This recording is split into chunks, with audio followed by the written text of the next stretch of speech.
तो स्वागत है आपका एक नए वीडियो में। आज हम लोग पृथ्वी की आंतरिक संरचना यानी कि इंटीरियर ऑफ द अर्थ वाले टॉपिक के बारे में इसको डिटेल से समझने का प्रयास करेंगे।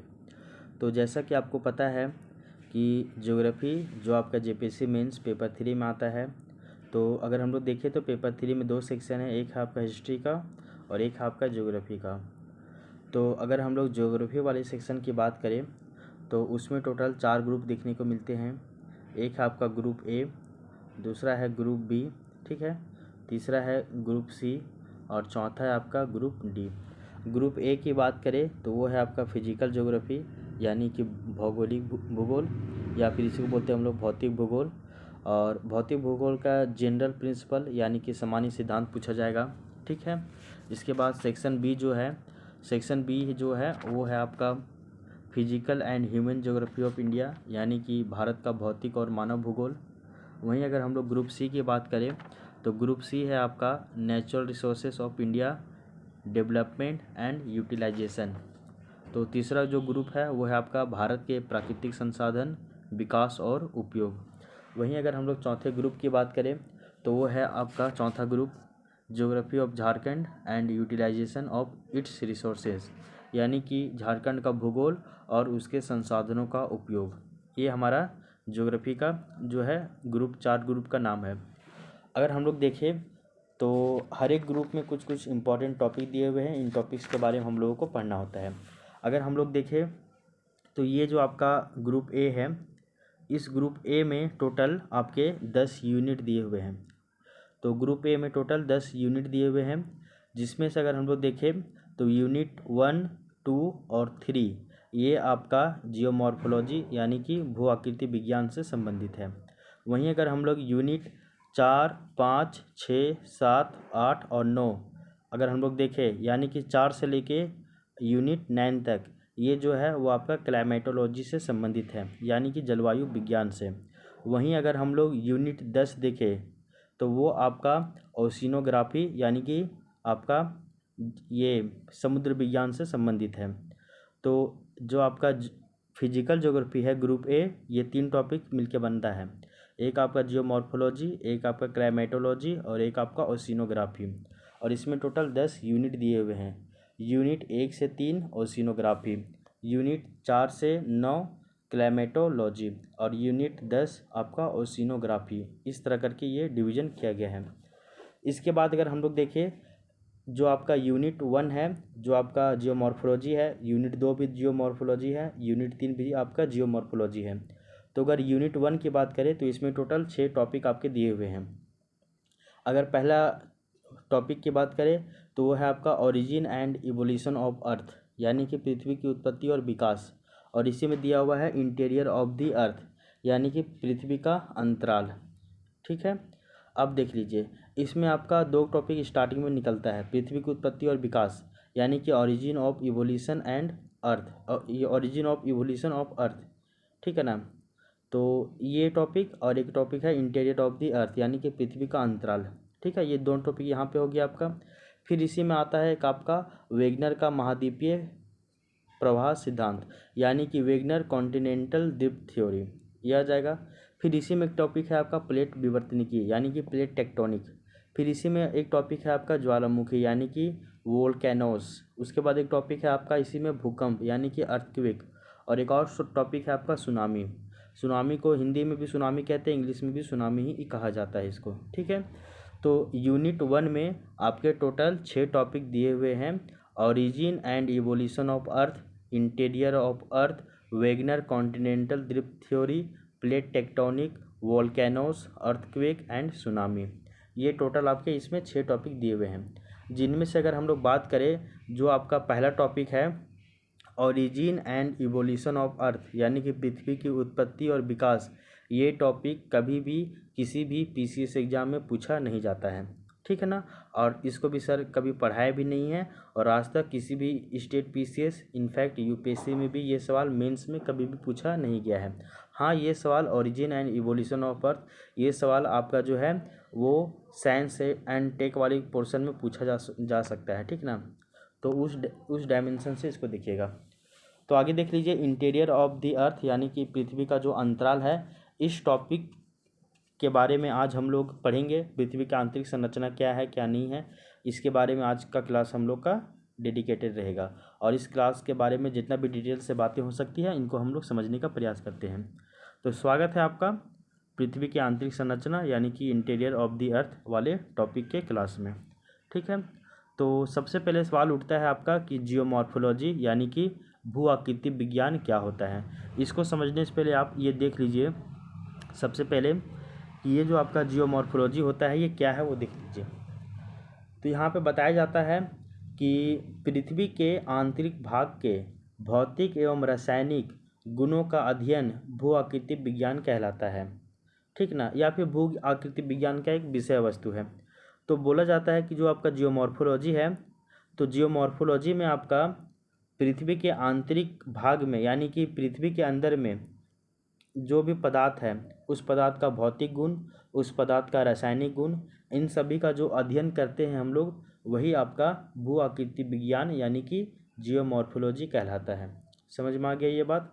आगे देख लीजिए, अगर हम लोग देखें तो जिसके अंतर्गत भौतिक गुणों का तात्पर्य है तापमान, दाब, घनत्व, पदार्थ की अवस्था इत्यादि। तो अगर हम लोग देखें, अभी आपको बताया गया था कि जियोमॉर्फोलॉजी का अर्थ क्या होता है कि इंटीरियर ऑफ अर्थ यानी कि पृथ्वी के आंतरिक भाग में जो भी पदार्थ है इनके भौतिक और रासायनिक गुणों का अध्ययन करना आपका भू आकृति विज्ञान कहलाता है। सिंपल सी बात है। भौतिक गुण किसको कहते हैं, तो जैसे कि आपका टेम्परेचर हो गया, प्रेशर हो गया, डेंसिटी हो गया। पदार्थ की अवस्था यानी कि मैटर किस फेज में है, सॉलिड है, लिक्विड है या फिर गैस है, इसका अध्ययन आपका भौतिक गुणों के अंतर्गत आता है। वहीं अगर हम लोग रासायनिक गुणों की बात करें तो रासायनिक गुणों के अंतर्गत हम लोग किसको शामिल करते हैं, तो पृथ्वी के आंतरिक भागों में पाए जाने वाले चट्टानों और खनिजों के संगठन तथा उसके संरचना को शामिल किया जाता है। तो भौतिक गुण तो हम लोग देख चुके हैं। ठीक इसी तरह से अब आपका जो रासायनिक गुण है, तो रासायनिक गुण के अंतर्गत हम लोग पृथ्वी के अंदर जो भी चट्टान मिलते हैं उस चट्टान का कंपोजिशन कैसा है यानी कि उसका संगठन कैसा है और उसका संरचना कैसा है, यानी कि वो चट्टान किन किन खनिजों से मिलकर बना हुआ है, इन सभी के बारे में जब अध्ययन करते हैं तो वो आपका रासायनिक गुण कहलाता है। और जब टेम्परेचर, प्रेशर, डेंसिटी, पदार्थ की अवस्था के बारे में अध्ययन करते हैं उसको हम लोग भौतिक गुणों के अंतर्गत शामिल करते हैं। ठीक है, आगे देखिए, यहाँ पे लिखा हुआ है दूसरे शब्दों में पृथ्वी के आंतरिक संरचना में पृथ्वी के अंदरूनी भाग में पाए जाने वाले चट्टानों के प्रकार, उनकी संरचना एवं बनावट तथा चट्टानों की अवस्था इत्यादि को शामिल किया जाता है। सिंपल सी बात समझ लीजिए, रासायनिक गुण के अंतर्गत हम लोग जानेंगे कि पृथ्वी के भीतर जो भी चट्टान मिल रहे हैं, जो भी रॉक्स मिल रहे हैं, उनकी संरचना कैसी है, उनकी बनावट कैसी है और वो जो चट्टान है वो किस अवस्था में है, सॉलिड है, लिक्विड है, गैस है या फिर किसी और फॉर्म में है, इन सभी को हम लोग भौतिक गुण के अंदर शामिल करते हैं। तो सिंपल से बात समझिएगा कि भू आकृति विज्ञान क्या है, तो पृथ्वी के भीतर जो भी आपके पदार्थ मिलते हैं उनका भौतिक गुण और उनका रासायनिक गुण, इनका अध्ययन जो है वही आपका भू आकृति विज्ञान कहलाता है।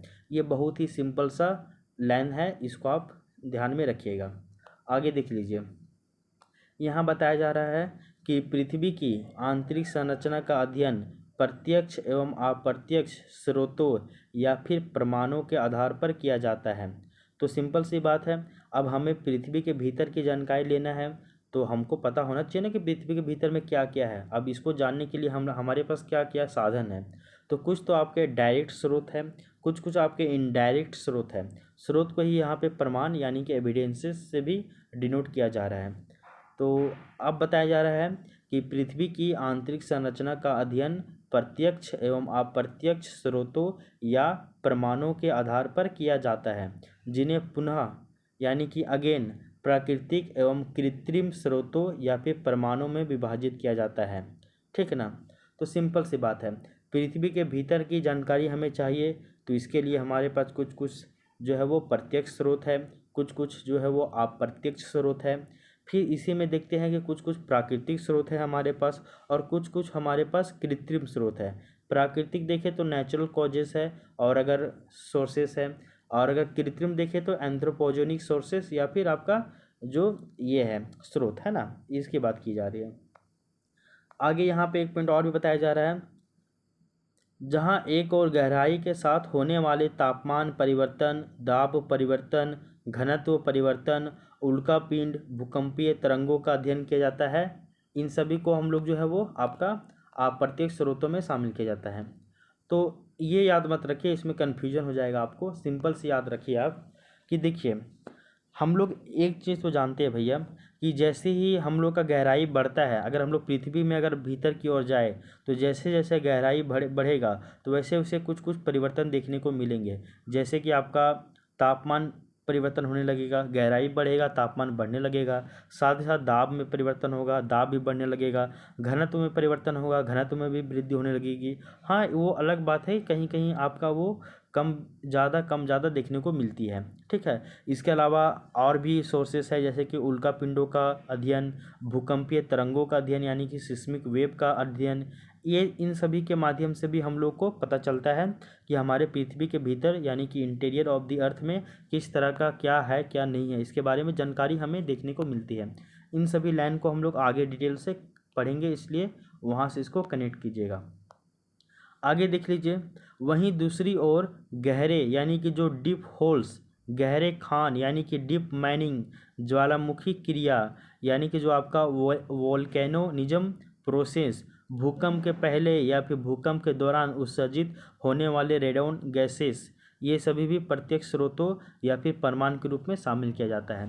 तो देखिए कई सारे तो आपके प्रत्यक्ष स्रोत है, कई सारे आपके अप्रत्यक्ष स्रोत है, कई सारे आपके प्राकृतिक स्रोत है, तो कई सारे आपके जो है वो मानवीय यानी कि कृत्रिम स्रोत हैं। इन सभी स्रोत के बारे में देखते हैं। अगर हम लोग देखें तो अगर कुछ कुछ आपका प्रत्यक्ष स्रोत भी है, अगर हम लोग कहीं बहुत गहरा गड्ढा कर रहे हैं, डीप होल्स कर रहे हैं, बहुत अधिक गहराई में जाके खान माइनिंग कर रहे हैं हम लोग, या फिर कभी कभी ज्वालामुखी क्रिया होती है, अपने आप होती है। इसके अलावा जब भूकंप आता है तो भूकंप आने के पहले या फिर भूकंप आने के दौरान भी, अर्थक्वेक के टाइम भी कुछ कुछ गैसेस रिलीज होती है, जिसको हम लोग रेडॉन गैस कहते हैं। उस रेडॉन गैस के माध्यम से भी हम लोगों को पता चलता है कि पृथ्वी के भीतर में आखिर है तो है क्या। इसके अलावा हम लोग ये भी जानते हैं कि जो आपका सिस्मिक वेव है यानी कि भूकंपीय तरंग है, इनके आधार पर भी हम लोग जो है वो जानकारी लेते हैं कि पृथ्वी के भीतर आखिर है तो है क्या, ठीक है। इसके अलावा देखिए किंतु पृथ्वी के आंतरिक संरचना के वास्तविक स्थिति का अध्ययन भूकंपीय तरंगों के व्यवहार के आधार पर किया जाता है। अभी तक जितना भी हम लोग बात कर लिए हैं उससे हम लोगों को थोड़ा थोड़ा कुछ कुछ जानकारी मिलता है, लेकिन सबसे परफेक्ट एक्यूरेट जानकारी हम लोगों को अभी तक किसी से नहीं मिल रहा है, सिवाय एक, जब हम लोग भूकंपीय तरंगों का अध्ययन करते हैं, भूकंपीय तरंगों यानी कि सिस्मिक वेव्स का अध्ययन करते हैं, ये सबसे बेहतर जानकारी देता है कि पृथ्वी के भीतर में आखिर है तो है क्या, ठीक ना। आखिर हम लोग कुछ भी पढ़ ले, या तो जब अर्थक्वेक आता है तो रेडॉन गैस रिलीज होता है, उससे जानकारी ले, या फिर ज्वालामुखी क्रिया से जानकारी ले, या फिर बहुत गहराई से में जाके गड्ढा करे, होल्स करे, या फिर बहुत गहराई में जाके माइनिंग करे, या फिर और भी कुछ काम करे, उनसे वैसा खास जानकारी, एक्यूरेट जानकारी नहीं मिलेगा, क्योंकि हर चीज़ का एक सीमित है। लेकिन जब हम लोग भूकंपीय तरंगों का अध्ययन करते हैं तो उसके अध्ययन से हम लोगों को बहुत ही सच्चाई और एकदम एक्यूरेट जानकारी देखने को मिलती है, ठीक ना। इस बात को भी आप ध्यान में रखिएगा। तो ये आपका थोड़ा सा एकदम, एक तो पहले हम लोग थोड़ा सा जियोमॉर्फोलॉजी का डेफिनेशन पढ़े, क्या है क्या नहीं है। उसके बाद हम लोग पृथ्वी का आंतरिक संरचना का एक बहुत बेसिक सा इंट्रोडक्शन पढ़े, ठीक है। यहाँ तक आप देख चुके हैं। अब देखिए यहाँ पे 2 क्वेश्चन दिया हुआ है, और इस क्वेश्चन के माध्यम से आप समझिएगा कि जेपीसीएस एग्जाम में किस तरह का क्वेश्चन पूछा जाता है। आपको यहीं पे मैं एक बात बता दूं कि जो आपका 6 जेपीसी हुआ था 2006 में, इसमें एक क्वेश्चन पूछा गया था कि पृथ्वी की आंतरिक संरचना के बारे में बताया गया था, पूछा गया था, और उसमें बोला गया था कि पृथ्वी की आंतरिक संरचना के बारे में जानकारी हेतु जो आपका सिस्मोग्राफ है, मतलब कि ये सिस्मिक वेव है यानी कि भूकंपीय तरंग है, ये किस तरह से मदद पहुंचाता है। तो इससे आपका एक बार ये क्वेश्चन पूछा जा चुका है, यानी कि ये जो टॉपिक है ये आपका PYQ में पूछा गया टॉपिक है। तो इस टॉपिक को आप देख लीजिए कि इस तरह से क्वेश्चन पूछा जाता है, ठीक है ना। यहाँ पे 2 क्वेश्चन दिया हुआ है, इस क्वेश्चन को आप समझिएगा तो आपको एक आइडिया लग जाएगा कि इस टॉपिक्स में हम लोगों को क्या क्या पढ़ना है। तो पहला क्वेश्चन है आपका कि पृथ्वी के आंतरिक संरचना के अध्ययन हेतु किन किन प्रकार के स्रोतों का अध्ययन किया जाता है। पृथ्वी के आंतरिक संरचना के अध्ययन हेतु किन किन प्रकार के स्रोतों का अध्ययन किया जाता है, ये पहला क्वेश्चन है। वहीं अगर हम लोग दूसरे नंबर क्वेश्चन की बात करें तो वो है भूकंपीय तरंगों के आधार पर पृथ्वी के आंतरिक संरचनाओं का वर्णन करें।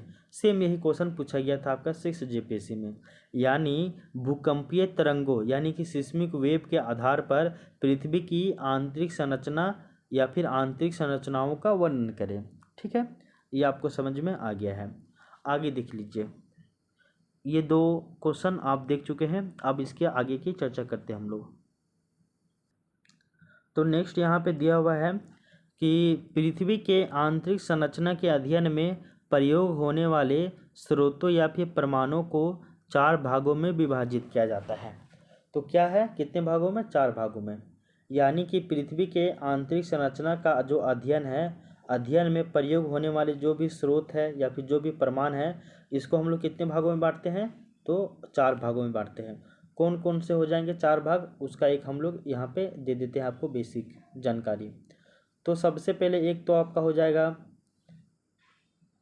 प्रत्यक्ष स्रोत, एक हो जाएगा आपका अप्रत्यक्ष स्रोत। ठीक है, यहाँ देख लीजिए थोड़ा सा, 1 मिनट।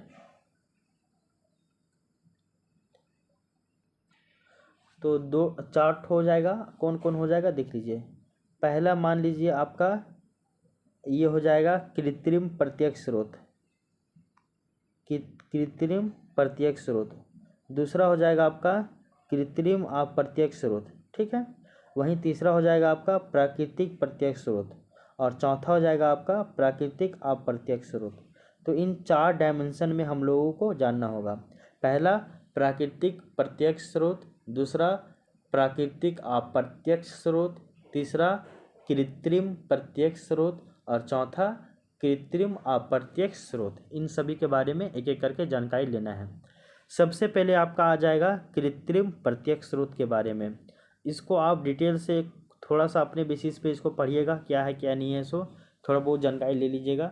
लेकिन यहाँ पे थोड़ा सा जानकारी दिया हुआ है, इसको भी आप थोड़ा सा समझ लीजिए क्या है क्या नहीं है। सो कृत्रिम प्रत्यक्ष स्रोत के बारे में थोड़ा सा जानकारी दे दीजिए। यहाँ देख लीजिए, कृत्रिम जो प्रत्यक्ष स्रोत है, इसके द्वारा केवल पृथ्वी के भूपर्पटी के भौतिक एवं रासायनिक गुणों से संबंधित जानकारियाँ मिलती हैं। यानी सिंपल सी बात है, ये जो आपका कृत्रिम प्रत्यक्ष स्रोत है, ये आपका इसका जो लेवल है वो बहुत ही सीमित है। इससे हम लोगों को बहुत सीमित जानकारी मिलता है, और इससे केवल और केवल जो पृथ्वी है, जो अर्थ है, इसका क्रस्ट यानी कि भूपर्पटी, उसका भौतिक और रासायनिक गुण के बारे में पता चलता है। अब तो हम लोग पृथ्वी को अगर हम लोग देखें तो यहाँ पे आपका क्रस्ट है, यहाँ पे मेंटल है, और यहाँ पे कोर है। तो इन तीनों के बारे में जानकारी नहीं मिलता है, केवल केवल क्रस्ट के बारे में जानकारी मिलता है। तो कहने का अर्थ है जो आपका कृत्रिम प्रत्यक्ष स्रोत है, वो उसका जो दायरा है बहुत ही क्या है, सीमित है। क्या है, बहुत ही सीमित है। इस कारण इसे सीमित स्रोत भी कहा जाता है। किसको? तो जो आपका कृत्रिम प्रत्यक्ष स्रोत है, इसको हम लोग सीमित स्रोत भी कहते हैं। क्यों? क्योंकि इसका जो दायरा है बहुत ही छोटा है। अब आइए इसको हम लोग एक एग्जाम्पल के माध्यम से समझते हैं। जैसे विश्व का सबसे गहरा जो होल है, यानी कि सबसे गहरा जो गड्ढा है, वो है आपका कोला प्रायद्वीप, जो है वो है कोला प्रायद्वीप है। ये कहाँ है? तो ये आपका रूस में है। और ये जो कोला प्रायद्वीप है, ये आपका 11 किलोमीटर गहरा है। और अभी तक हम लोग इतना एडवांस तकनीक होने के बावजूद भी, इतना मॉडर्न होने के बावजूद भी, अभी तक हम लोग मात्र 11 किलोमीटर तक ही जो है वो गड्ढा कोड़ सके हैं, यानी गड्ढा जो कर सके हैं, है ना। 11 किलोमीटर के आगे हम लोग जो है वो नहीं खुदाई कर सकते हैं, इतना एडवांस होने के बावजूद भी। और पृथ्वी की अगर हम लोग गहराई देखें तो वो आपका 6371 किलोमीटर है, लगभग 6371 किलोमीटर है। और कहाँ आप 11 किलोमीटर तक जाके दम तोड़ दिए हैं और आपको जाना है 6371 किलोमीटर, तो क्या आप जा पाइएगा? जाना पॉसिबल है? तो नहीं, बिल्कुल भी पॉसिबल नहीं है। तो इसी क्रम में अगर हम लोग देखें तो इसी क्रम में जो है कि विश्व का जो सबसे गहरा जो होल है वो आपका कोला प्रायद्वीप है, कोला प्रायद्वीप, और वो आपका रूस में है और इसकी जो गहराई है वो आपका 11 किलोमीटर है। तो क्या आप 11 किलोमीटर तक गहराई करने के बाद आप पृथ्वी के भीतर के बारे में जानकारी ले लीजिएगा? नहीं, आप पृथ्वी का केवल क्रस्ट के बारे में जानकारी ले पाइएगा, वो भी बहुत सीमित मात्रा में। इसलिए जो आपका कृत्रिम प्रत्यक्ष स्रोत है वो आपका बेस्ट एग्जाम्पल या फिर बेस्ट जो है वो सोर्सेस नहीं हो सकता है। इसके अलावा यहाँ पे सेकंड दिया हुआ है, विश्व के सर्वाधिक जो गहरे सोने के खान हैं, यानी कि विश्व का जो सबसे गहरे सोने के खान जो है वो है आपका रैंड सोना का खान। क्या है? रैंड सोना का खान है, और ये आपका जो है वो साउथ अफ्रीका में है। कितना गहराई है? 5 किलोमीटर गहराई है। वहीं अगर इसका एग्जाम्पल एक हम लोग भारत में देखें तो वो है आपका कोलार गोल्ड माइंस। ठीक है, कोलार गोल्ड माइंस है और ये आपका इंडिया में है, और ये जो है वो आपका 2.5 किलोमीटर गहरा है। अभी तक हम लोग इंडिया में 2.5 किलोमीटर से ज़्यादा गहरा जो है वो गड्ढा नहीं कर सके हैं। तो कोलार गोल्ड माइंस गड्ढा है 2.5 किलोमीटर, 2.5 किलोमीटर, और ये इंडिया में आपका है। और आप एक मूवी देखे होंगे KGF मूवी, बहुत ही फेमस है, ये आपका कोलार गोल्ड माइन से ही संबंधित है KGF मूवी। अच्छा, यहाँ पे एक पॉइंट और दिया हुआ है, अगर कहीं पे आप रैंड शब्द देखें तो आप समझ जाइएगा वो सोना से जुड़ा होगा, और कहीं पे भी अगर किम्बर्ली शब्द देखिएगा तो वो आपका हीरा से जुड़ा होगा। ठीक है, इस लाइन को आप याद में रखिएगा, ध्यान में रखिएगा। आगे देख लीजिए, तो ये जो आपका कृत्रिम प्रत्यक्ष स्रोत है ये तो आपका बहुत ही सीमित जानकारी देता है, इससे आप ज़्यादा जानकारी नहीं ले सकते हैं। अगर हम लोग देखें सेकेंड नंबर, तो सेकेंड है आपका प्राकृतिक प्रत्यक्ष स्रोत। प्राकृतिक प्रत्यक्ष स्रोत ये आपका सेकेंड है। यहाँ पे देख लीजिए प्राकृतिक प्रत्यक्ष स्रोत में क्या क्या आएंगे। तो ये पहला तो आ जाएगा आपका ज्वालामुखी जो प्रक्रिया है सो, ज्वालामुखी उद्गार होता है सो, और दूसरा इसी में आ जाएगा भूकंप के पहले या फिर भूकंप के दौरान रेडॉन गैसों का उत्सर्जन। तो जब भी भूकंप वगैरह आता है तो भूकंप आने के दौरान कुछ गैस रिलीज होती है जिसको हम लोग बोलते हैं रेडॉन गैस। तो इस रेडॉन गैस से भी जानकारी मिलती है। फिर आपका ज्वालामुखी उद्गार होता है तो उससे भी जानकारी मिलती है पृथ्वी के भीतर क्या है क्या नहीं इसके बारे में। ये सभी जो है वो आपका प्राकृतिक प्रत्यक्ष स्रोत आ जाएंगे। ठीक है, क्या हो जाएंगे? प्राकृतिक प्रत्यक्ष स्रोत के अंतर्गत आ जाएंगे। आगे देखिए, फिर यहाँ पे बताया जाता है किंतु प्राकृतिक प्रत्यक्ष स्रोत के द्वारा केवल पृथ्वी के भूपर्पट्टी एवं ऊपरी मेंटल, जिसको हम लोग एस्थेनोस्फीयर कहते हैं, इसकी जानकारी मिलती है। ठीक ना, इस कारण भूगर्भ शास्त्रियों को पृथ्वी के आंतरिक संरचना के अध्ययन एवं कृत्रिम एवं प्राकृतिक अप्रत्यक्ष स्रोतों पर निर्भर होना पड़ता है। सिंपल समझिए क्या बताना चाह रहे हैं। जो आपका प्राकृतिक प्रत्यक्ष स्रोत है, जैसे कि आपका आ गया ज्वालामुखी, जैसे कि आपका भूकंप के समय जो रिलीज होता है रेडॉन गैस, ये सभी तो ठीक है, लेकिन इनका भी दायरा जो है वो सीमित ही है। ये कुछ हद तक तो आपके जो है कृत्रिम प्रत्यक्ष स्रोत से तो बेहतर जानकारी देंगे, लेकिन ज़्यादा बेहतर नहीं दे सकते हैं। कृत्रिम प्रत्यक्ष स्रोत जो है वो आपका केवल क्रस्ट का जानकारी देगा, क्रस्ट में होने वाले भौतिक और रासायनिक गुणों के बारे में बताएगा। लेकिन प्राकृतिक प्रत्यक्ष स्रोत जो है वो ज्वालामुखी उद्गार या फिर रेडॉन गैस, ये भी आपको जानकारी देंगे तो केवल ये क्रस्ट के बारे में और ऊपरी मेंटल के बारे में, ज़्यादा गहराई तक ये नहीं देंगे। ऊपरी मेंटल बोले तो एस्थेनोस्फीयर जो कि 100 किलोमीटर तक है, तो हम लोग जानकारी तो भैया केवल 100 किलोमीटर तक ही ले सकेंगे, जबकि पृथ्वी कितना गहराई है 6371 किलोमीटर। तो इतना तो हम लोग जानकारी इसके ऊपर भी डिपेंड नहीं हो सकते ना, तो यही बात है। आगे देख लीजिए, इसी के बाद कुछ इस कारण यहाँ पे दिया हुआ है कि विशेषकर भूगर्भ शास्त्रियों यानी कि जो जियोलॉजिस्ट है इसके द्वारा आंतरिक संरचना के अध्ययन हेतु भूकंपीय तरंगों के व्यवहार का प्रयोग अधिक किया जाता है। तो अभी आपको बताया गया था जितना भी सोर्स है सब जानकारी देता है, थोड़ा थोड़ा देता है, बहुत ही सीमित मात्रा में देता है, लेकिन जो आपका भूकंपीय तरंग है यानी कि सिस्मिक वेव है, ये आपका बहुत ही ब्रॉड सेंस में जानकारी देता है कि पृथ्वी के भीतर क्या है क्या नहीं है इस संबंध में। ठीक है, तो आई होप ये वाला पॉइंट आपको समझ में आ गया होगा। अब देख लीजिए इसके बाद नेक्स्ट है थर्ड नंबर, और थर्ड नंबर क्या कहता है आपका, देख लीजिए। थर्ड नंबर है आपका कृत्रिम अप्रत्यक्ष स्रोत। क्या है? कृत्रिम अप्रत्यक्ष स्रोत। अभी हम लोग कृत्रिम प्रत्यक्ष स्रोत देखे जो कि केवल क्रस्ट का जानकारी देगा। फिर हम लोग देखे प्राकृतिक प्रत्यक्ष स्रोत, ठीक है ना, प्राकृतिक प्रत्यक्ष स्रोत देखे जो कि आपका ज्वालामुखी और रेडोन गैस वाला आ जाएगा। अब हम लोग कृत्रिम अप्रत्यक्ष स्रोत देखेंगे, फिर हम लोग प्राकृतिक अप्रत्यक्ष स्रोत देखेंगे। ठीक है,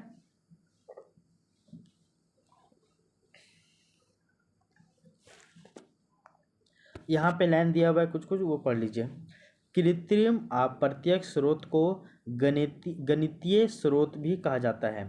तो जो आपका कृत्रिम अप्रत्यक्ष स्रोत है इसको गणितीय स्रोत भी कहा जाता है। क्यों कहा जाता है? क्योंकि ये गणितीय गणनाओं पर आधारित होते हैं। तो इसको मैथमेटिकल सोर्सेज भी कहा जाता है। क्यों? क्योंकि ये मैथमेटिकल फार्मूला पे बेस्ड होते हैं, यानी कि उसके ऊपर ये आधारित होते हैं। आगे देख लीजिए, जिसके अंतर्गत गहराई के साथ तापमान, दाब एवं घनत्व में होने वाले परिवर्तन को शामिल किया जाता है, जिसकी गणितीय विधि के आधार पर इसको जो है वो ज्ञात किया जाता है। तो अब देख लीजिए, कृत्रिम प्रत्यक्ष स्रोत में हम लोग देखें, अगर हम लोग गड्ढा कर रहे कहीं पे या फिर बहुत ही गहराई में जाके माइनिंग कर रहे हैं तो उससे जानकारी मिलेगा, वो आपका प्रत्यक्ष स्रोत में आ जाएगा।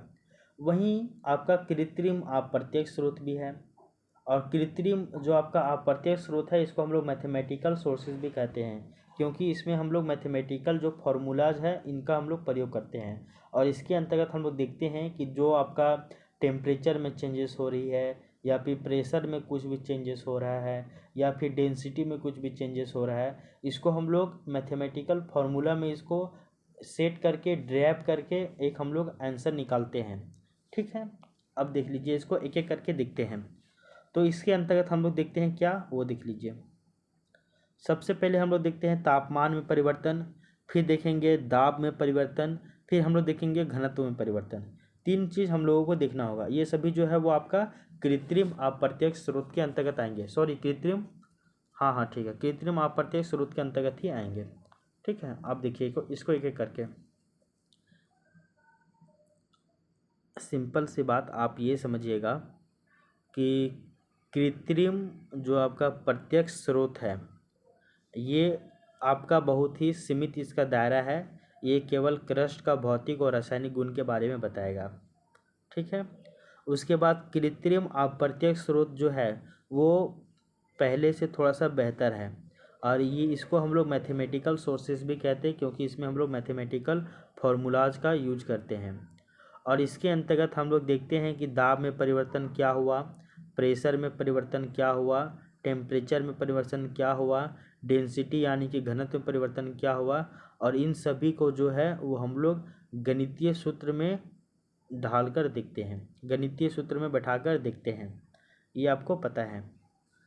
अब देख लीजिए यहाँ पे क्या क्या बोला गया है। सो जनरली यानी कि सामान्यता गहराई में वृद्धि के साथ तापमान में भी वृद्धि होती है, यानी कि जैसे जैसे गहराई बढ़ेगी, डिप बढ़ेगा, वैसे वैसे तापमान में, वैसे वैसे टेम्परेचर में वृद्धि होती जाएगी। ठीक है, यहाँ तक समझ में आ गया है। आगे देखिए, पृथ्वी के क्रस्ट के यानी कि पृथ्वी का जो क्रस्ट है यानी कि भूपर्पटी है, तो पृथ्वी के क्रस्ट के भूपर्पटी के ऊपरी भाग में प्रति 32 मीटर की गहराई में 1 डिग्री तापमान में वृद्धि होता है। क्या बोले हैं वो देख लीजिए।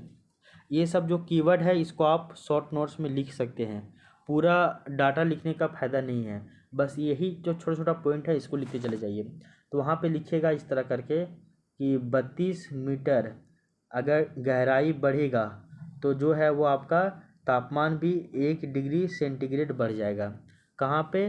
तो ये आपका होगा क्रस्ट में, क्रस्ट का ऊपरी भाग में होगा। कहाँ पे होगा? क्रस्ट का ऊपरी भाग में होगा। तो ये छोटा छोटा सा कीवर्ड है, इन सभी जानकारी को आप शॉर्ट नोट्स में लिखते चले जाइए। इससे क्या होगा, आपको वहाँ पे जानकारी देखने को मिलेगा। ठीक है, पूरा लिखने बैठिएगा तो नहीं हो पाएगा, बहुत परेशानी होगा। अब आगे देख लीजिए, यहाँ पे एक पॉइंट आपको बताना था और वो क्या है वो देखिए। अभी आपको बताया गया था कि हमारा जो पृथ्वी है वो कितना गहरा है, तो 6173, हम उल्टा बोल दिए थे, ठीक ना, हम बोल दिए थे 7371, ऐसा नहीं है, 6371 नहीं है, 6371 है कि 6173 है भाई। अच्छा, इसमें थोड़ा सा कन्फ्यूजन है हमको, 6371 है कि 6173 है, ये आप थोड़ा सा कन्फ्यूजन है, इसको आप देख लीजिएगा। तो अभी बताया गया था कि 32 मीटर नीचे जाने पे 1 डिग्री सेल्सियस जो है तापमान वो बढ़ जाता है। इस लाइन को आप याद में रखिएगा, इस लाइन को पूरा, ठीक है। नेक्स्ट देख लीजिए, आपको नेक्स्ट क्या बताया गया है सो देखिए। फिर बोला गया है कि किंतु तापमान परिवर्तन की दर पृथ्वी के आंतरिक भाग में एक समान नहीं पाई जाती है। अभी बताया गया था आपको कि क्रस्ट का ऊपरी भाग में जैसे ही आप 32 मीटर नीचे जाइएगा, डेप्थ में जाइएगा, तो वैसे ही आपका 1 डिग्री सेंटीग्रेड जो तापमान है उसमें बढ़ोतरी हो जाएगी, उसमें वृद्धि हो जाएगी। लेकिन ये जो परिवर्तन है वो पृथ्वी के आंतरिक भाग में एक समान नहीं मिलता है, कहीं पे ज़्यादा कहीं पे कम मिलता है। सामान्यतः इन जनरल कंडीशन में गहराई में वृद्धि के साथ साथ तापमान में वृद्धि होती है, लेकिन कहीं कहीं पे गहराई में वृद्धि के साथ साथ तापमान में कमी आ जाती है। यही आपका पेचीदा, यही आपका मामला है, ठीक ना। गहराई में वृद्धि के साथ तो तापमान बढ़ना चाहिए, लेकिन कहीं कहीं पे गहराई में वृद्धि के साथ तापमान और कम हो जाता है। जैसे 50 किलोमीटर की गहराई में पृथ्वी का जो तापमान है वो आपका 1100 डिग्री सेंटीग्रेड होता है। क्या होता है देख लीजिए, जब आप 50 किलोमीटर की दूरी तय करते हैं, 50 किलोमीटर जब आप गहराई में जाते हैं पृथ्वी में, तब आपका जो तापमान होगा पृथ्वी का उस वहाँ पे वो होता है आपका 1100 डिग्री सेंटीग्रेड। कितना? 1100 डिग्री सेंटीग्रेड। वहीं जब आप पृथ्वी में 700 किलोमीटर गहराई में जाएंगे, 700 किलोमीटर गहराई में जाएंगे, तब जो तापमान होगा वो आपका 1900 डिग्री सेंटीग्रेड होता है। यानी कि 50 किलोमीटर में 1100 और वहीं 700 किलोमीटर में मात्र 1900 डिग्री सेंटीग्रेड। मतलब कि सब एक समान नहीं है, अगर एक समान होता तो ये और भी ज़्यादा बढ़ जाता। सिंपल सी बात है, आगे देख लीजिए। इससे यह सिद्ध होता है कि गहराई में वृद्धि के साथ साथ तापमान की दर में क्या आती है, थोड़ी सी कमी आती है। इन जनरल देखें तो गहराई बढ़ेगा तापमान बढ़ेगा, लेकिन कहीं कहीं पे गहराई में वृद्धि होने के साथ साथ तापमान में कमी आती है, ठीक ना। तो ये तापमान परिवर्तन की दर पृथ्वी के आंतरिक भागों में एक समान नहीं पाई जाती है। ये लाइन आपको क्लियर हो गया होगा। आगे देख लीजिए, फिर बताया गया है कि गणितीय गणना के आधार पर, यानी कि मैथमेटिकल कुछ ना कुछ इक्वेशन से निकाला गया होगा कि अनुमान लगाया गया है कि पृथ्वी का जो कोर है, यानी कि जब हम लोग बात करते हैं, ऊपर में आपका रहता है क्रस्ट, क्रस्ट के अंदर रहता है मेंटल, मेंटल के अंदर रहता है कोर, तो इस कोर का जो तापमान है वो आपका 6000 डिग्री सेंटीग्रेड है। कितना है? 6000 डिग्री सेंटीग्रेड है। अभी आपको बताया गया था कि 50 किलोमीटर जब गहराई में जाइएगा तो 1100 डिग्री सेंटीग्रेड तापमान बढ़ा हुआ दिखेगा। वहीं जब आप 700 किलोमीटर गहराई में जाइएगा तो मात्र 1900 डिग्री सेंटीग्रेड तापमान बढ़ा रहेगा। और वहीं जब आप सबसे कोर में चले जाइएगा 6371, मतलब 6371 किलोमीटर में जाइएगा, ये है 6371, 6371 किलोमीटर में जाइएगा तो पृथ्वी का जो कोर का जो तापमान है वो आपका 6000 डिग्री सेंटीग्रेड हो जाता है। ये अनुमान लगाया गया है, ये एग्जैक्ट नहीं है, अनुमान लगाया गया है गणितीय फार्मूला के द्वारा, ठीक है। तो ये जो है वो आपका तापमान में परिवर्तन का डाटा था, ये आपका तापमान परिवर्तन का डाटा था, ठीक है। यहाँ तक आपको समझ में आ गया है, इसमें आपको अब किसी भी तरह की कोई भी परेशानी नहीं होनी चाहिए, ठीक है। अब आगे देख लीजिए, नेक्स्ट क्या है आपका? नेक्स्ट आपका दाब में परिवर्तन, यानी कि जैसे हम लोग देखिए अभी कि तापमान में परिवर्तन हो रहा है, उसका क्या क्या कंडीशन था, वो इन सभी के बारे में जाने। अब हम लोग देखते हैं दाब में यानी कि प्रेशर में परिवर्तन के बारे में। तो बताया जा रहा है यहाँ पे भी कि सामान्यतः गहराई में वृद्धि के साथ साथ दाब में भी वृद्धि होती है। क्यों वृद्धि होती है? क्योंकि गहराई के साथ प्रति इकाई क्षेत्रफल में जो चट्टानों के द्वारा लगाए जाने वाला जो बल है उसमें भी वृद्धि हो रही है। सिंपल सी बात समझिए आप कि जैसे जैसे जो है वो गहराई बढ़ेगा, जैसे जैसे गहराई बढ़ेगा वैसे वैसे दाब में भी वृद्धि होगी। दाब क्यों बढ़ेगा? क्योंकि एक के ऊपर एक, फिर उसके ऊपर एक, फिर उसके ऊपर एक, फिर उसके ऊपर एक, तो इस तरह से एक ही के ऊपर दाब बढ़ रहा है ना। तो सिंपल सी बात है, क्योंकि गहराई के साथ प्रति इकाई क्षेत्रफल में चट्टानों के द्वारा लगाए जाने वाले बल यानी कि चट्टानों का भार में भी वृद्धि होगा। पहले यहाँ थे तो केवल इतना ही भार लग रहा था, फिर यहाँ आए तो इन दोनों का भार लग गया, फिर यहाँ आए तो इन तीनों का भार लगा, फिर नीचे और गहराया गया तो इन सभी का भार लगा, और गहराया गया तो इन सब का भार लगा। तो यहाँ पे प्रति इकाई क्षेत्रफल में चट्टानों के द्वारा लगाए जाने वाले जो भार है इसमें क्या हो रही है? वृद्धि हो रही है। यानी कि जैसे जैसे गहराई बढ़ेगा वैसे वैसे दाब भी आपका बढ़ता हुआ दिखाई देगा। ये हम लोग समझ गए हैं। आई होप यहाँ पे आपको अब किसी भी तरह की कोई भी परेशानी नहीं होगी। ये लाइन आपको समझ में आ गया है। अब देखिए इसके आगे की कहानी क्या है वो देख लीजिए। बताया जा रहा है किंतु पृथ्वी के आंतरिक भाग में दाब परिवर्तन की दर एक समान नहीं पाई जाती है। लेकिन फिर यहाँ कंडीशन हो गया कि पृथ्वी के आंतरिक भाग में यानी कि इंटीरियर ऑफ द अर्थ में दाब परिवर्तन की जो दर है वो एक समान नहीं पाया जाता है। कुछ वैज्ञानिकों के अनुसार भूपर्पटी यानी कि क्रस्ट एवं मेंटल में गहराई में वृद्धि के साथ दाब परिवर्तन की दर में वृद्धि तो होती है, किंतु कोर क्षेत्र में अधिक तापमान एवं अधिक घनत्व के कारण गहराई में वृद्धि के साथ साथ दाब परिवर्तन की दर में कमी आती है। सिंपल सी बात देखिए, कई सारे वैज्ञानिकों का मानना है कि गहराई बढ़ा तो आपका प्रेशर भी बढ़ेगा, क्योंकि प्रति इकाई क्षेत्रफल में चट्टानों के द्वारा लगाए जाने वाले जो बल है यानी कि जो फोर्स है, जो भार है, इसमें भी क्या होगी? वृद्धि होगी। सिंपल सी बात है। लेकिन ये जो कहानी है वो आपका कहाँ पे होता है? तो ये जो कहानी है वो आपका क्रस्ट में होता है। सिंपल सी बात है। लेकिन जो आपका कोर क्षेत्र है यानी कि क्रस्ट, मेंटल, उसके बाद आएगा आपका कोर, तो कोर में आपका तापमान भी बड़ी ज़्यादा रहेगा और कोर में आपका घनत्व यानी कि डेंसिटी भी बड़ी ज़्यादा रहेगा। तो कोर में तापमान और आपका घनत्व ये तो बहुत ज़्यादा है ही, इसके साथ साथ जैसे भी आपका गहराई बढ़ेगा वैसे में क्या हो जाएगा? जो आपका दाब परिवर्तन का जो दर है वो थोड़ा सा कम हो जाएगा।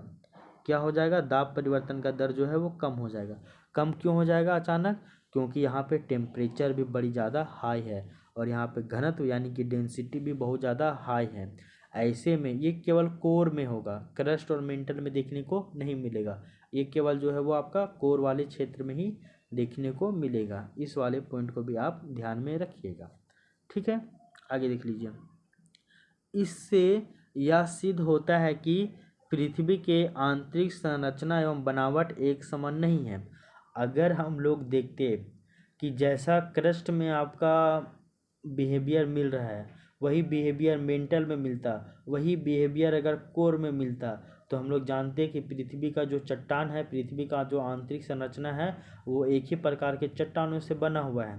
लेकिन यहाँ तो मामला उल्टा हो जा रहा है। आपका क्रस्ट में कुछ और दिखा रहा है, मेंटल में कुछ और बिहेवियर शो कर रहा है और कोर में कुछ और बिहेवियर शो कर रहा है। तो इससे आपको पता क्या चलता है? इससे प्रूफ ये होता है कि पृथ्वी का जो आंतरिक संरचना है उसका संरचना जो है उसका बनावट एक समान नहीं है। कहने का अर्थ है कि भिन्न भिन्न गहराइयों में इसकी संरचना और इसका जो संगठन यानी कि इसका कंपोजिशन जो है वो भिन्न भिन्न है, अलग अलग पाया जा रहा है। कहीं पे कुछ पाया जा रहा है, कहीं पे कुछ पाया जा रहा है, इस तरह से। ठीक है ना, ये आपको पता होना चाहिए। तो इससे प्रूफ ये होता है कि अर्थ एक मोनोलिथ यानी कि एक चट्टान का बना हुआ ऐसा नहीं है, ये एक परतदार चट्टान का बना हुआ है जिसका प्रॉपर्टीज़ भी क्या होगा, अलग अलग होगा। तो पृथ्वी एक मोनोलिथ नहीं है, ये एक परतदार चट्टानों से बना हुआ है जिसका जो विशेषता है यानी कि जो प्रॉपर्टीज़ है वो भी आपका अलग अलग देखने को मिलती है। इस बात से हम लोगों को क्या प्रूफ मिलता है, यही देखने को मिलता है। ठीक है, यहाँ तक तो आपको समझ में आ गया है। तो दाब में जो परिवर्तन क्या होता है क्या नहीं होता है वो हम लोग देख लिए। तापमान में परिवर्तन कैसे होता है कैसे नहीं होता है उसका भी कहानी हम लोग देख चुके हैं। अब हम लोग जो देखेंगे घनत्व में परिवर्तन, कि क्या डेंसिटी यानी कि घनत्व में भी कुछ परिवर्तन होता है कि नहीं होता है, इसके बारे में भी हम लोग थोड़ा सा अब अध्ययन कर लेंगे। ठीक है, अब आगे देखिए। तो यहाँ पे अब हम लोग देखेंगे घनत्व में परिवर्तन, और घनत्व में परिवर्तन के बारे में क्या क्या बताया जा रहा है वो देख लीजिए। कुछ कुछ यहाँ पे डाटा है उसको आप ध्यान में रखिएगा। सबसे पहले है अर्थ का एवरेज डेंसिटी, यानी कि जो आपका पृथ्वी है, पृथ्वी का औसत जो घनत्व है कितना है, 5.5 ग्राम, 5.5 ग्राम पर सेंटीमीटर क्यूब। तो 5.5 ग्राम पर सेंटीमीटर क्यूब ये पृथ्वी का औसत जो है वो घनत्व है।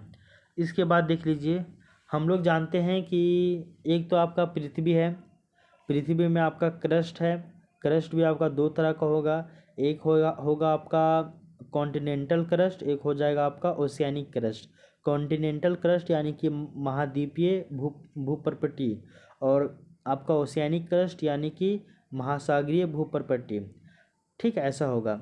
महासागरीय भूप्रपट्टी जो होगा वो आपका बेसाल्टिक चट्टान से बना हुआ रहेगा, ठीक है ना। और जो आपका महाद्वीपीय भूप्रपट्टी होगा वो आपका ग्रेनाइटिक चट्टान से मिलकर बना होगा, ठीक ना। तो इसी में आपका दिखाया जाता है। यहाँ पे दो तरह का है।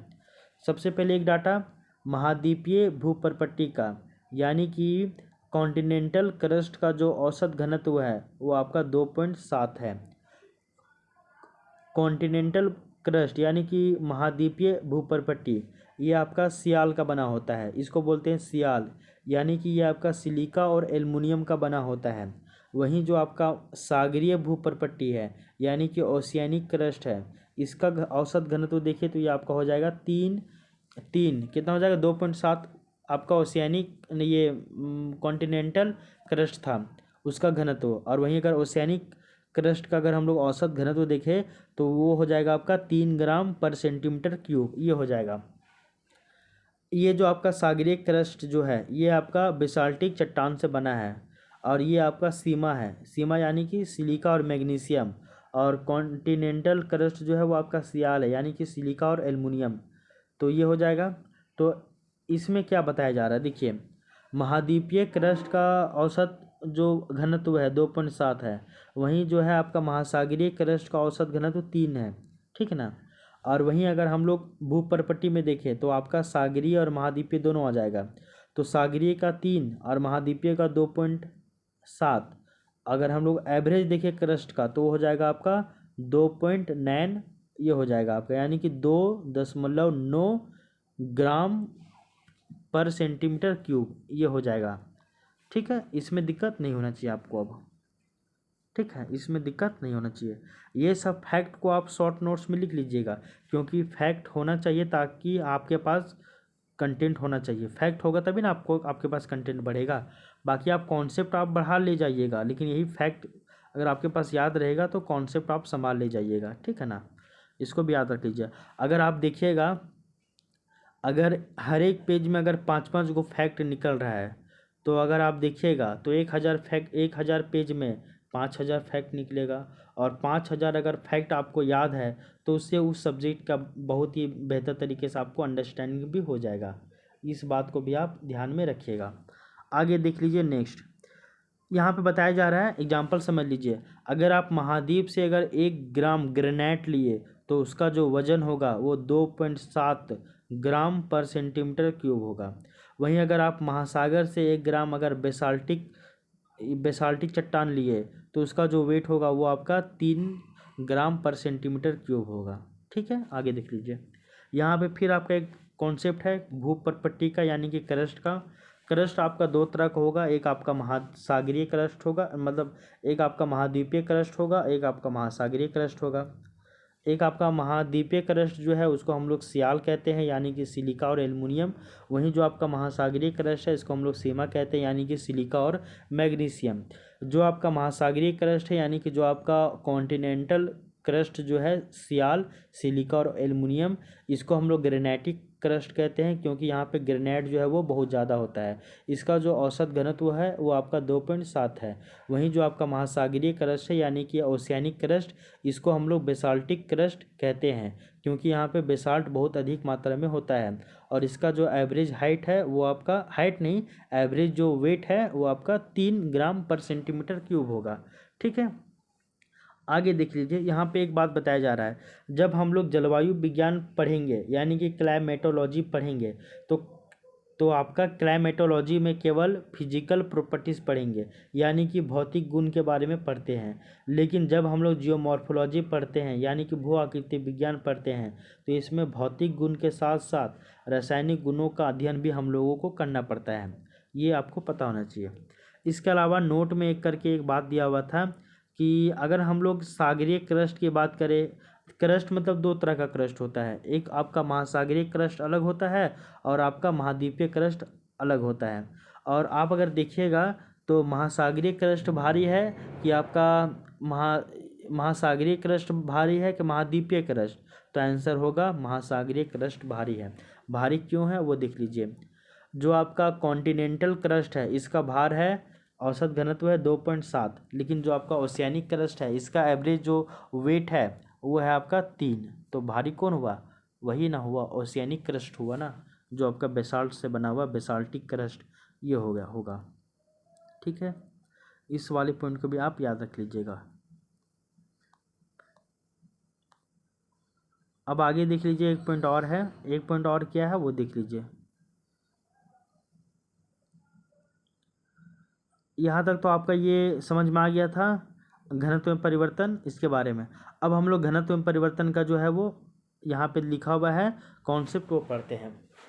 सबसे पहले बताया गया है कि पृथ्वी का औसत घनत्व 5.5 है, यानी कि 5.5 ग्राम पर सेंटीमीटर क्यूब है। अर्थात पृथ्वी 4 डिग्री तापमान पर शुद्ध जल की तुलना में 5.5 गुना भारी है। कहने का अर्थ है, क्या ये बोला जा रहा है वो देख लीजिए। सबसे पहले एक फैक्ट आप समझ लीजिएगा कि शुद्ध जल का जो मैक्सिमम डेंसिटी होता है वो 4 डिग्री सेंटीग्रेड टेम्परेचर पे होता है। यानी कि जो आपका प्योर वाटर होता है जिसमें किसी भी तरह की अशुद्धियाँ, इम्प्योरिटीज़ नहीं होती है, तो जो आपका शुद्ध जल होता है उसका जो सर्वाधिक यानी कि मैक्सिमम जो घनत्व होता है उसका, वो होता है आपका 4 डिग्री टेम्परेचर पे होता है, 4 डिग्री टेम्परेचर पे होता है। तो उसी के सापेक्ष में बताया जा रहा है कि पृथ्वी का औसत जो घनत्व है वो आपका 5.5 है। यानी कि कहने का अर्थ है कि पृथ्वी 4 डिग्री तापमान पर शुद्ध जल की तुलना में कितना गुना भारी है? 5.5 गुना भारी है। तो पृथ्वी का औसत घनत्व है 5.5, और शुद्ध जल का जो सर्वाधिक घनत्व होता है वो होता है आपका 4 डिग्री तापमान पे। तो कहने का अर्थ है कि 4 डिग्री तापमान पे जो पृथ्वी जो है वो 4 डिग्री तापमान पे शुद्ध जल की तुलना में 5.5 गुना भारी है। इसको भी आप ध्यान में रखिएगा। याद रहेगा तो ठीक है, नहीं भी याद रहेगा तो इसको गोली मारिए। आगे देख लीजिए, एक पॉइंट और याद रखिएगा कि पृथ्वी के क्रस्ट के औसत घनत्व, पृथ्वी का क्रस्ट का औसत घनत्व कितना है? 2.9। अभी बताया गया था पृथ्वी का औसत घनत्व है 5.5 और पृथ्वी के क्रस्ट का औसत घनत्व है 2.9। और पृथ्वी के क्रस्ट में दो क्रस्ट आएंगे, ओशियानिक क्रस्ट है आपका 3 और कॉन्टिनेंटल क्रस्ट है 2.7 और पृथ्वी का औसत क्रस्ट है 2.9। ठीक है, आगे देख लीजिए। इससे सिद्ध होता है कि गहराई में वृद्धि के साथ साथ घनत्व में भी वृद्धि होती है। कहने का अर्थ है, ये जान लीजिए कि जैसे जैसे आपका गहराई बढ़ेगा वैसे वैसे घनत्व में भी क्या होगी? वृद्धि होना लाजमी है, मतलब घनत्व भी बढ़ेगा। तथा यह अनुमान लगाया गया है कि पृथ्वी के आंतरिक कोर का घनत्व 13 से लेके 13.5 के मध्य में होनी चाहिए। ठीक ना, आंतरिक कोर। देखिए, जब आप क्रस्ट मेंटल कोर में जाइएगा तो मेंटल के बारे में देखिएगा, अपर मेंटल, लोअर मेंटल, उसी तरह कोर के बारे में देखिएगा, आउटर कोर, इनर कोर, इन सभी के बारे में आप वहाँ पे पढ़िएगा। तो बताया जा रहा है कि जो आपका आंतरिक कोर है, एक अनुमान लगाया गया है कि आंतरिक कोर जो है उसका आंतरिक कोर का जो घनत्व है वो आपका 13 से लेके 13.5 ग्राम पर सेंटीमीटर क्यूब होगा, इतना घनत्व इसका होगा। ठीक है ना, आगे देख लीजिए। किंतु घनत्व परिवर्तन की दर पृथ्वी के आंतरिक भाग में एक समान नहीं होती। फिर वहीं पे ये कंडीशन अप्लाई हो जा रहा है। हम लोग ये एक चीज़ जान गए हैं कि गहराई बढ़ेगा तो घनत्व बढ़ेगा, गहराई बढ़ेगा तो तापमान बढ़ेगा, गहराई बढ़ेगा तो प्रेशर भी बढ़ेगा, किंतु इसका जो है वो एक समान नहीं देखने को मिलेगा इंटीरियर ऑफ द अर्थ में। पृथ्वी के गहराई में वृद्धि के साथ साथ घनत्व परिवर्तन की दर में वृद्धि होती है, लेकिन कहीं कहीं पे कमी भी हो जाती है। इस वाले लाइन को भी आप याद रख लीजिएगा। अच्छा, एक पॉइंट और भी दिया हुआ है कि जो आपका महाद्वीपीय क्रस्ट है वो 50 किलोमीटर मोटा होता है महासागरीय क्रस्ट से। ये लाइन कैसे बोले, ये लाइन आपको समझ में आया नहीं आया, इसको समझाते हैं। ये ऐसा देख लीजिए, ये है आपका महाद्वीपीय महासागरीय क्रस्ट, ठीक है ना। यहाँ पे देख लीजिए, ये पहाड़ है,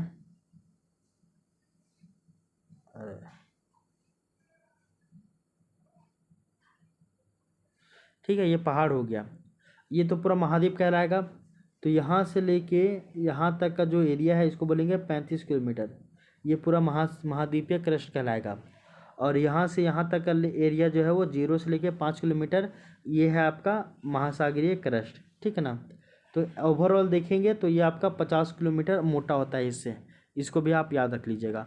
और महाद्वीपीय क्रस्ट का जो एवरेज जो घनत्व है वो 2.7 है, ठीक है ना, ठीक है ना।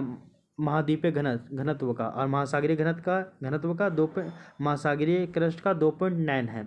और अगर एवरेज देखिए क्रस्ट का तो वो हो जाएगा आपका नहीं सॉरी, ये आपका 3 है ना भाई, ये आपका 3 है, ये आपका 3 है, और एवरेज देखें तो आपका 2.9 हो जाएगा, ठीक है। ये आपको समझ में आ गया है। आगे देख लीजिए, महाद्वीपीय क्रस्ट जो है उसके नीचे स्टेनोस्फीयर होता है, ये लगभग 100 किलोमीटर नीचे तक पाया जाता है। और स्टेनोस्फीयर का जो घनत्व है वो आपका 3 ग्राम पर सेंटीमीटर क्यूब होता है। महासागरीय क्रस्ट का भी जो है वो आपका 3 ग्राम पर सेंटीमीटर क्यूब होता है, यानी कि जो आपका महासागरीय क्रस्ट है वही आपका लगभग स्टेनोस्फीयर देखने को मिलता है, ठीक है। आगे देख लीजिए, यहाँ बताया जा रहा है मीन्स 100 किलोमीटर गहरा जाने पे ओनली 0.3 ग्राम पर सेंटीमीटर क्यूब बढ़ रहा है। नाउ अगर अर्थ का अगर हम लोग टोटल गहराई देखिए, अच्छा यहाँ पे मिल गया, अभी कन्फ्यूजन हो रहा था ना कि 61-73 है कि 63-71 है, तो यहाँ पे मिल गया। तो पृथ्वी का औसत जो गहराई है या फिर पूरा जो गहराई है वो आपका कितना है, 63-71 है, यानी कि 6371 किलोमीटर है गहरा पृथ्वी, हमारा पृथ्वी इतना गहरा है, ठीक है। इसको भी याद रख लीजिएगा। अच्छा, ये सब लाइन को आप भूल जाइए, सिंपल से याद रख लीजिएगा कि महाद्वीपीय क्रस्ट जो है वो अधिक होता है महासागरीय क्रस्ट से, ठीक है ना। कैसे अधिक होता है, कहने का अर्थ है कि भार में अधिक नहीं बोल रहे हम, कि मतलब महाद्वीपीय क्रस्ट 50 किलोमीटर मोटा होता है महासागरीय क्रस्ट से, इसको याद रख लीजिएगा बस। तो यहाँ तक जो है वो आपका कृत्रिम अप्रत्यक्ष स्रोत भी कंप्लीट हो गया है, ठीक है ना। तो यहाँ तक जो है वो आपका कृत्रिम अप्रत्यक्ष स्रोत भी जो है वो कंप्लीट हो गया है, इसको भी आप ध्यान में रख लीजिएगा, ठीक है। तो कृत्रिम अप्रत्यक्ष स्रोत भी कंप्लीट हो गया है। तो अभी आपको बताया गया था प्राकृतिक प्रत्यक्ष स्रोत, प्राकृतिक अप्रत्यक्ष स्रोत, कृत्रिम प्रत्यक्ष स्रोत और जो है वो आपका कृत्रिम अप्रत्यक्ष स्रोत, ये जो है वो आपका 4 गो डाटा बताया गया है, जिसमें से अगर हम लोग देखें तो 3 गो हम लोग पढ़ चुके हैं। अब एक केवल बचा है, क्या वो आपका है, बचा है प्राकृतिक अप्रत्यक्ष स्रोत, प्राकृतिक अप्रत्यक्ष स्रोत। कृत्रिम प्रत्यक्ष स्रोत देख लिए जो कि बहुत ही सीमित था, फिर हम लोग कृत्रिम अप्रत्यक्ष स्रोत देखे, उसके बाद हम लोग प्राकृतिक प्रत्यक्ष स्रोत देखे, अब हम लोग प्राकृतिक अप्रत्यक्ष स्रोत देखेंगे। और प्राकृतिक प्रत्यक्ष स्रोत में हम लोग ज्वालामुखी उद्गार और भूकंप के दौरान रिलीज होने वाले रेडॉन गैस, इसके बारे में जाने, ठीक है। और उसके बाद प्राकृतिक अप्रत्यक्ष स्रोत में हम लोग उल्का पिंड का अध्ययन के को शामिल करेंगे, और साथ ही साथ जो है आपका भूकंपीय तरंगों का अध्ययन भी हम लोग इसमें शामिल करेंगे। और यही जो है वह बहुत ही आपका पुख्ता है और इसी के आधार पर ही हम लोग पृथ्वी के आंतरिक संरचना के बारे में जो है वो जानकारी लेते हैं। और प्राकृतिक प्रत्यक्ष स्रोत जो है उसके अंतर्गत हम लोग जो गहराई में जो गहरे खान करते हैं, मतलब गहराई में जो ये गहराई करते हैं, जो गड्ढा करते हैं, उसके माध्यम से प्रायद्वीप है रूस में, या फिर जो आपका सोने का जो गहरा गहरा खान है Rand golds mine South Africa में 5 किलोमीटर, ये इन सभी के माध्यम से। वहीं अगर हम लोग देखें आपका कृत्रिम अप्रत्यक्ष स्रोत, तो कृत्रिम अप्रत्यक्ष स्रोत में हम लोग तापमान में परिवर्तन, घनत्व में परिवर्तन, दाब में परिवर्तन, इन सभी के बारे में पढ़े और क्या क्या कॉन्सेप्ट होता है इन तीनों का, उसके बारे में भी हम लोग देखें। तो अगर आप देखिए इस तरह करके अगर आप थोड़ा थोड़ा करके क्लासेस करते जाइएगा और थोड़ा थोड़ा अगर टारगेट बना के चलिएगा तो एक एक दिन में आपका एक एक टॉपिक कंप्लीट होता चला जाएगा, तो आपको फिर घबराने की आवश्यकता ज़्यादा नहीं होगी, ठीक ना। तो कल की क्लास में हम लोग प्राकृतिक अप्रत्यक्ष स्रोत स्टार्ट करेंगे और इसमें हम लोग उल्का पिंडों का अध्ययन करेंगे और आपका सिस्मिक वेव का अध्ययन करेंगे, और इसके द्वारा कैसे हम लोग जानकारी मिलता है इसके बारे में देखेंगे। तो कल की क्लास भी काफ़ी ज़्यादा इंपॉर्टेंट हो जाएगा। तो आज की क्लास में हम लोग जियोमॉर्फोलॉजी स्टार्ट किए थे, और जियोमॉर्फोलॉजी का एक महत्वपूर्ण topic interior of the earth यानी कि पृथ्वी का अंतराल या फिर पृथ्वी का आंतरिक संरचना का जो अध्ययन है इसके बारे में हम लोग पढ़ना स्टार्ट किए थे, ठीक ना। फिर हम लोग देखे थे कि पृथ्वी का आंतरिक संरचना के बारे में हम लोग जानकारी कैसे जुटा पाते हैं, इसके बारे में भी हम लोग देखे हैं, ठीक है। तो इस तरह से हम लोग इस क्लास को आज यहीं पे एंड रखते हैं, और हम लोग आने वाले जो है नेक्स्ट वीडियो में इसके आगे की चर्चा करेंगे। तो मिलते हैं अब हम लोग नेक्स्ट क्लास में, तो तब तक के लिए thank you, take care, bye bye.